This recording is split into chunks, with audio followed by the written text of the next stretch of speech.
bagaimana berkembangnya di Indonesia. Dan menariknya lagi, kita juga akan ajak kalian jalan-jalan ke Museum Uang untuk melihat koleksi asli mata uang. Yuk ikuti perjalanan kami! Jangan lupa tonton videonya sampai selesai ya untuk melihat fakta menariknya. Dalam Undang-Undang Nomor 7 Tahun 2011 tentang mata uang, uang merupakan alat pembayaran yang sah. Adapun menurut KBBI, uang merupakan alat tukar atau standar pengukur nilai yang sah yang dikeluarkan oleh pemerintah suatu negara dalam bentuk emas, logam, dan kertas. Adapun fungsi uang yang utama ada 3, yaitu sebagai alat tukar yang sah, sebagai satuan hitung, dan sebagai penyimpan nilai. Kemudian fungsi turunan uang diantaranya yaitu uang sebagai alat pembayaran yang sah, sebagai alat pembayaran utang, yang ketiga ada sebagai alat penimbun kekayaan, yang keempat sebagai alat pemindah kekayaan, dan yang terakhir sebagai alat pendorong kegiatan ekonomi. Lalu, apa saja jenis uang? Yang pertama, jenis uang berdasarkan bahan pembuatannya. Ada uang kertas dan uang logam. Yang kedua, jenis uang berdasarkan lembaga yang menerbitkannya. Ada uang kartal dan uang giral. Yang ketiga, jenis uang berdasarkan nilainya, yaitu ada uang bernilai penuh dan uang tidak bernilai penuh. Dan yang terakhir, jenis uang berdasarkan kawasan penggunaannya, yaitu ada uang lokal, uang regional, dan uang internasional. Sejarah mata uang di kerajaan yang ada di Nusantara. Yang pertama, pada masa kerajaan Hindu-Buddha di Indonesia. Pada masa ini, masing-masing kerajaan memiliki mata uang sendiri. Pada awal abad ke-12, kerajaan Jenggala membuat mata uang yang terbuat dari emas dan perak yang disebut dengan Krisnala. Sedangkan pada masa abad ke-9, kerajaan Buton menggunakan mata uang yang bernama Kampua.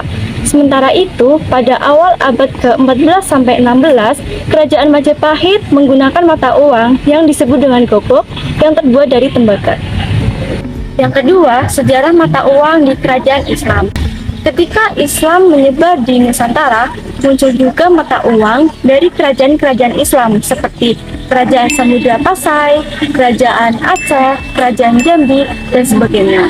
Umumnya, mata uang yang dikeluarkan oleh kerajaan Islam bertuliskan bahasa Arab, seperti misalnya di Kerajaan Jambi. Pada saat itu, uang di bagian belakang bertuliskan sanad 1256, sedangkan di bagian depannya bertuliskan Khalafat Al-Mu'minin. Contoh lain yaitu di Kerajaan Samudra Pasai menggunakan mata uang dirham yang terbuat dari emas. Mata uang yang berbentuk koin ini bertuliskan Sultan dengan gelar Malik As-Sakhir dan Malik At-Takhir. Mata uang Indonesia pada masa penjajahan Belanda, di mana Belanda yang telah menjajah kerajaan-kerajaan di wilayah Nusantara, pemerintah Hindia Belanda pendirikan di Japanese Bank pada tahun 1828. Nah, di Japanese Bank inilah yang sekarang menjadi cikal bakal Bank Indonesia. Pada masa itu, di Japanese Bank mengeluarkan mata uang Sten and Gulden. Kedua mata uang tersebut digunakan khususnya hanya di wilayah Hindia Belanda saja. Mata uang Indonesia pada masa penjajahan Jepang. Uang Belanda yang telah beredar sebelumnya akhirnya ditarik dari peredaran saat kedatangan para penjajah Jepang tahun 1942. Jepang menarik semua uang terbitan Belanda dengan mengganti uangnya sendiri yang diterbitkan oleh Bank Nanpo Kaiso Ginko. Perubahannya terlihat sangat jelas, yaitu dari tulisan The Japanese Bank ke tulisan The Japanese Engineer. Nah, kamu tahu nggak, sebagai upaya untuk menarik hati masyarakat Indonesia saat masa pendudukan Jepang berakhir, mereka itu akan menerbitkan mata uang baru dengan menggunakan bahasa Indonesia, dan mata uang tersebut adalah rupiah Hindia Belanda. Setelah merdeka, kondisi keuangan Indonesia menjadi kacau. Kemudian ada 4 mata uang yang sah. Yang pertama, di Javaise Bank, yang kedua, di Japanse Rekening, dan yang ketiga, Dai Nippon, dan yang keempat, Dai Nippon Taikoku Seihu. Lalu, datang tentara Nika dengan membawa uang Gulden Nika. Namun, uang tersebut ditolak oleh rakyat karena menampilkan Ratu Belanda dan dianggap ilegal oleh Bung Karno. Kemudian pemerintah Indonesia menerbitkan uang, yaitu Uang Republik Indonesia atau ORI pada 3 Oktober 1946. Dan inilah uang pertama bangsa kita. Kemudian ORI ini tidak bertahan lama karena terjadi inflasi yang disebabkan oleh agresi Belanda, pemalsuan uang, dan juga kondisi ekonomi yang tidak stabil. Untuk melawan hal itu, muncullah ORIDA, yaitu Uang Republik Indonesia Daerah.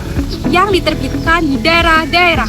Di Sumatera ada ORIPS, yaitu Uang Republik Indonesia Sumatera. Selanjutnya ada ORITA yang ada di Tapanuli. Selanjutnya ada ORIPSU yang ada di Sumatera Barat. Selanjutnya ada ORIBA yang ada di Banda Aceh. Selanjutnya ada ORIN yang ada di Nias. Sampai ORIAP yang ada di Labuhan Batu. Di Jawa juga ada loh, contohnya ORIDAP yang ada di Banten yang ditandatangani oleh Ahmad Khatib dengan aksara Arab. Lalu di Yogyakarta ada ORIDA, yaitu berupa surat tanda penerimaan uang yang ditandatangani oleh Sri Sultan Hamengkubuwono ke-9. Nah, bayangkan setiap daerah harus punya uang sendiri untuk melawan dominasi nikah, tapi justru itu bentuk perlawanan ekonomi rakyat. ORI dan ORIDA jadi bukti bahwa Indonesia ingin serius dalam berdaulat, bahkan di bidang moneter. Setelah konferensi meja bundar, muncul uang Republik Indonesia Serikat atau uang RIS atau uang federal pada 1 Januari 1950 yang bergambar Presiden Soekarno. RIS bertujuan untuk menyatukan jenis uang yang berbeda-beda nilainya. Saat itu juga muncul kebijakan Kuting Syafruddin untuk menekan inflasi. Lalu pada 1 Juli 1953 lahirlah Bank Indonesia.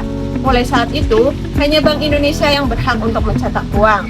Desain uang rupiah pun terus berganti mengikuti zaman.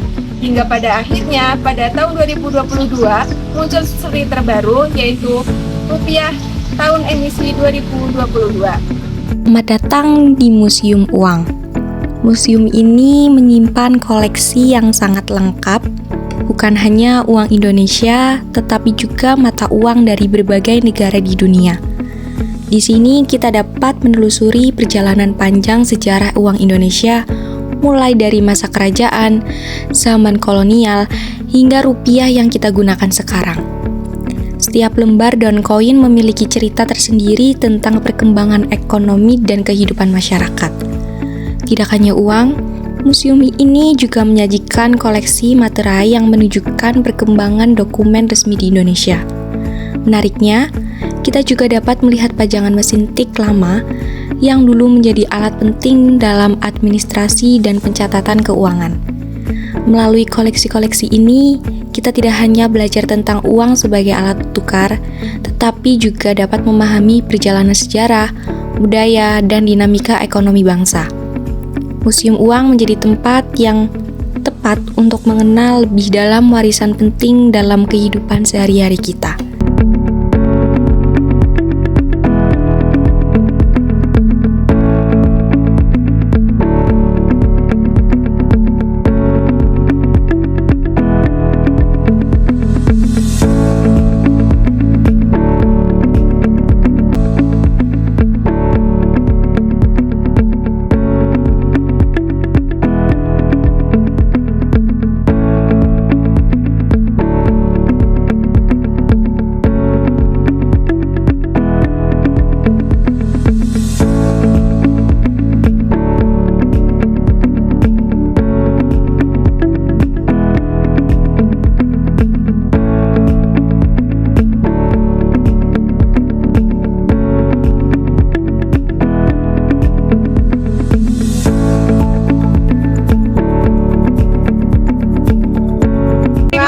Telah mengikuti kegiatan kita hari ini. Wassalamualaikum warahmatullahi wabarakatuh.